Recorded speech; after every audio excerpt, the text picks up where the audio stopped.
Hey everyone, Josh here on the mic for this Module 3 lesson on the value of creating customer avatars in your business.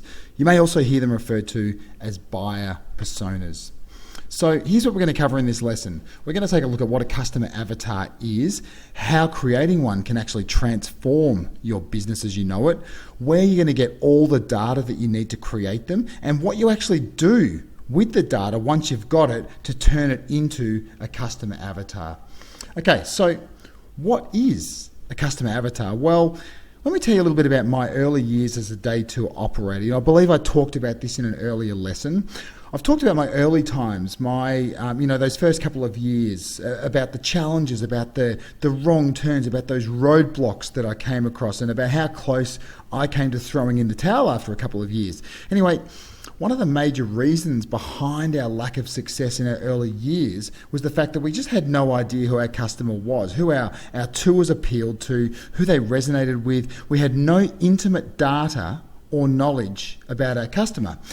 When we started our tour company, we of course knew that we needed to create some tours, so that's what we did. And we created some massive walking tours. We created some unique coastal adventures that incorporated some helicopter experiences or light aircraft. We created some unique and immersive wine experiences. We created some foodie type experiences where we met the faces behind the places and had an opportunity to do something really hands-on and immersive there.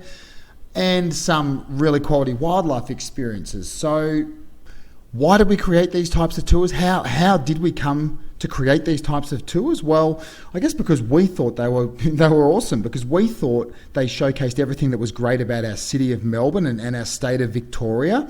The things that we loved about our city and our state and the regions and destinations around them. And I guess if we're honest, many of us, or many of you guys out there have done the same. You've thought, hey, you know what I reckon is really cool about my city or my region or my hometown? Why don't I start a business showing people the stuff I love?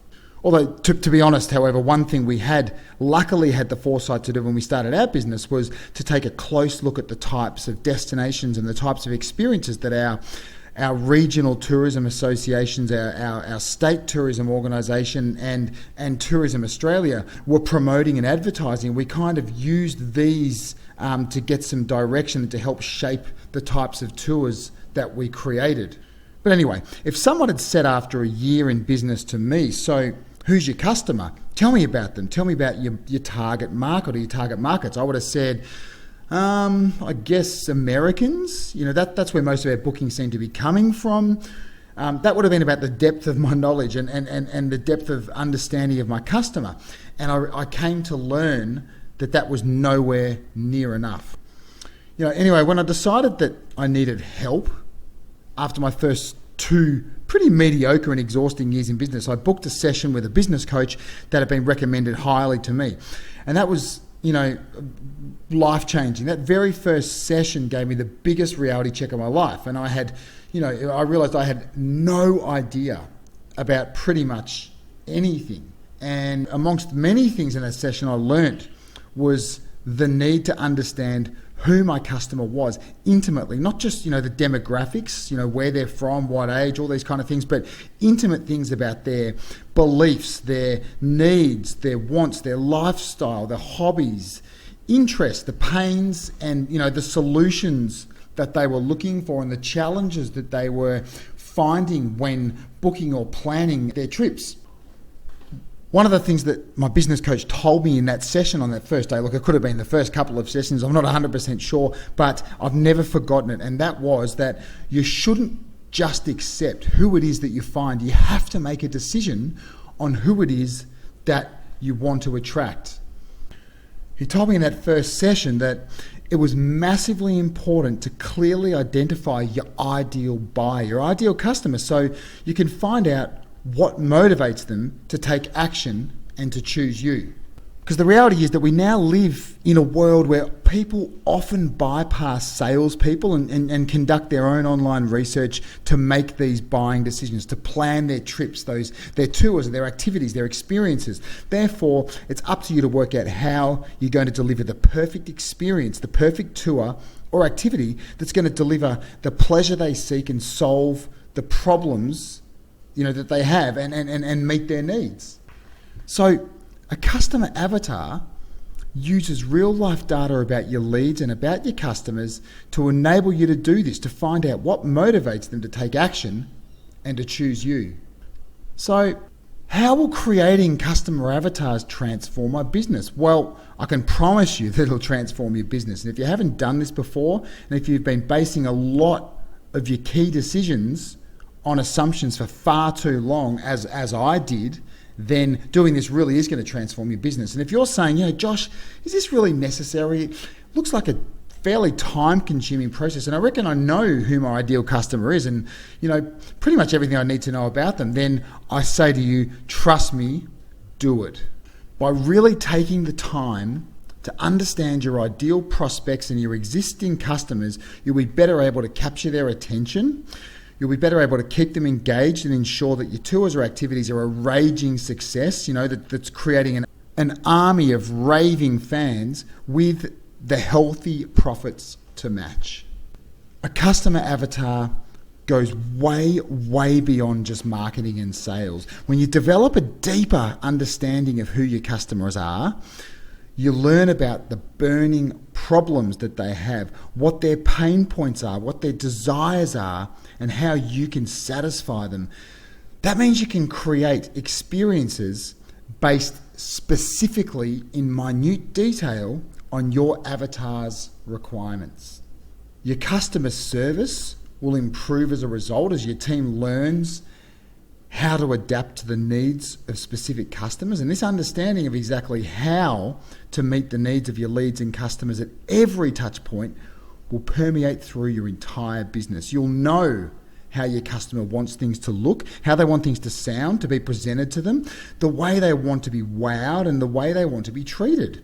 This is what will create an army of raving fans rather than a bunch of people that are just having a nice time. And getting the pricing right and making sure you have the right distribution strategy in place will become much, much easier also. And the best bit of all is that creating clear customer avatars gives your team a company-wide sense of direction. So how do I create one? Well, guys, this is the way that I did it. Think of your customers, the customers you already have had, the most represented type of customer that your business has or has had. Plus, think of all those inquiries that didn't convert. You may be converting around 10 to 20% of leads. Well, what about all those leads that didn't convert? What kind of data do you have about them? What do they all have in common? Take a deep dive here and start doing some investigating and filling in the blanks as best that you can. Details such as age, income, gender, marital status, industry, job title, job description, plus, values, beliefs, lifestyle, what kind of lifestyle they have, hobbies, interests, attitudes to various things. Here's an example for you in doing this and collating this. So you might have someone that you have done the requisite research and need peer approval. They run their own company and are semi-retired but find it hard to let go.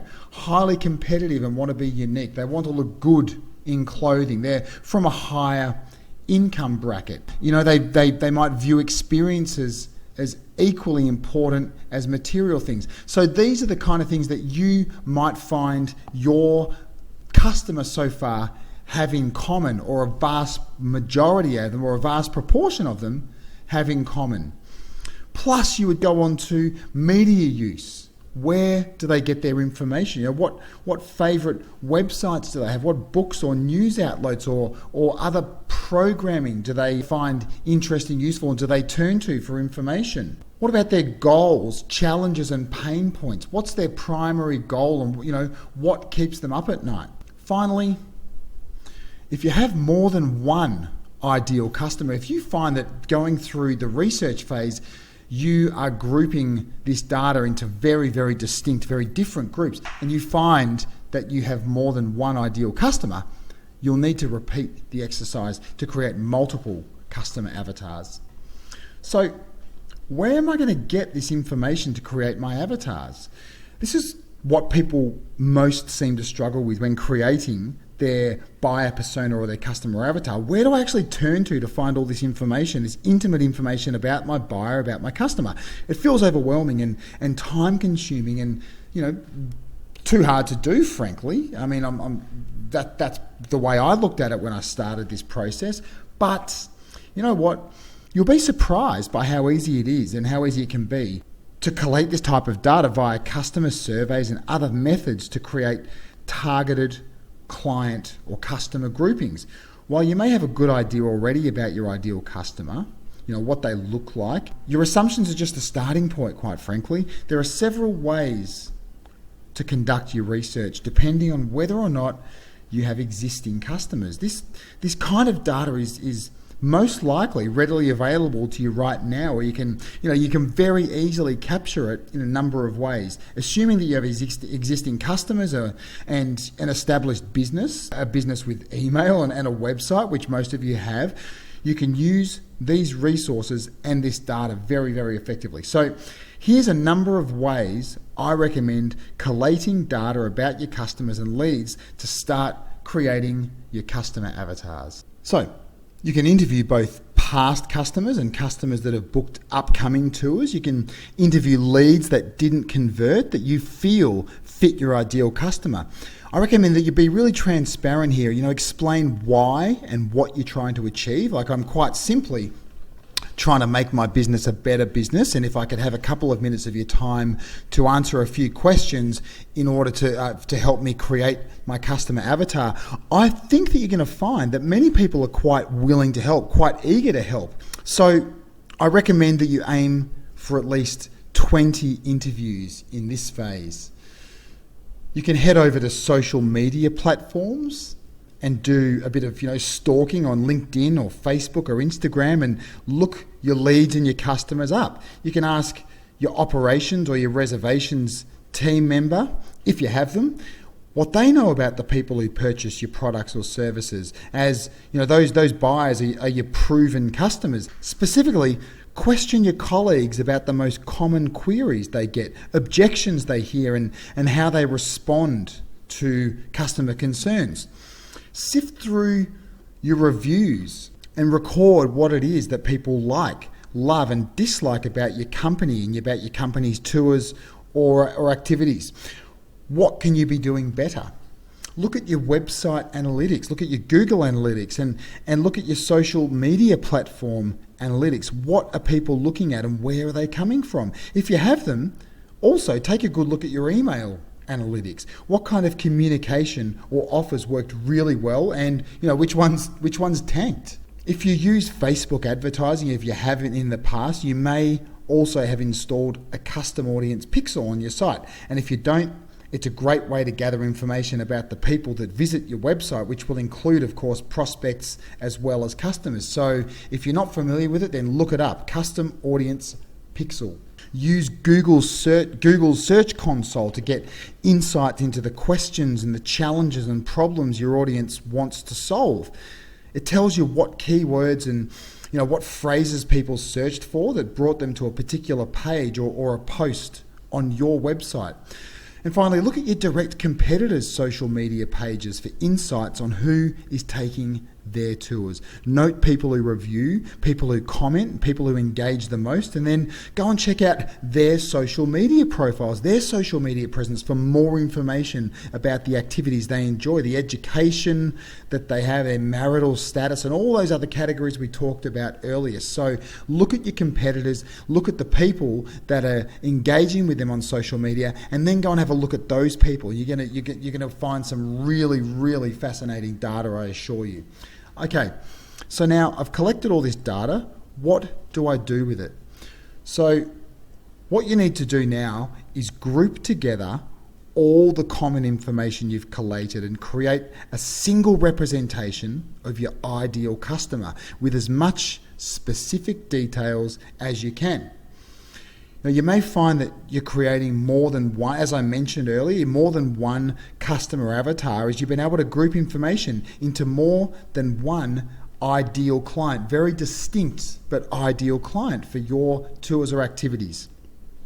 For example, without going into intimate detail right here regarding their avatar, our Great Ocean Road Drive Fly Tour we found over years was hugely popular, equally as popular with 55 to 70-year-old American empty nesters, along with young Italian honeymoon couples and Singaporean family groups. They really, really resonated. That tour resonated beautifully with those three very distinct types of customers.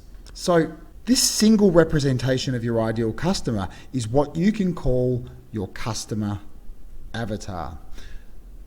So the next thing you need to do is give your customer or give your customers a name, and then get to work filling in as much information as you can to build out this representation. So when I did mine, the name that I came up with and the image that I chose, which is really, really important, it helps solidify it in your mind, was Bob and Mary. So Bob's 63 and Mary's 60, have been married for 32 years. I've used here just a bit of an example, a small snapshot of my own personal customer avatar. So they've been married 32 years and live in Southern California. They've got two kids who have recently graduated from college, one 26 and one 28. Bob's the founder of a mid-sized law firm and is now semi-retired. Mary volunteers a couple of times a week and sits on the board at their country club. They're very well travelled and they generally do around 3 to 4 trips a year of around 3 weeks in duration, some on which their kids are invited, some they're not. They generally do private tours if private tours are available, and all their travel planning is done by a trusted travel designer with whom they've been booking trips for 20 years. So they choose destinations by, I've just given a few other small details here that I filled into my customer avatar. So Bob and Mary enjoy. They get their information from their social media activity is Bob and Mary like to shop online or at certain shops. The biggest challenge they face when planning a trip. So all of these things went into the creation of my customer avatar also. So this gives you a bit of an idea as to what you're trying to achieve when creating one. So guys, a bit of a rookie mistake that I want to draw your attention to. It's very, very handy to understand what kind of people buy from you, but it's critical to focus less on who your customers are and focus more on why they buy from you. This will help you identify how exactly you can solve their problems. So, ladies and gentlemen, action steps for this lesson. Get to work collecting and recording information about your ideal customer or your ideal customers using the tips that I've outlined in this lesson. Use this information, once you've done that, to build a single representation of your ideal customer. And as I've said, there could possibly be more than one ideal customer. To do this, over in the resources section, you're going to find a worksheet entitled Creating a Customer Avatar, where you're going to be able to essentially fill in the blanks. And once you've filled in those blanks, you'll actually be able to create your own personal ideal customer avatar. So best of luck, and I'll see you over in the next lesson.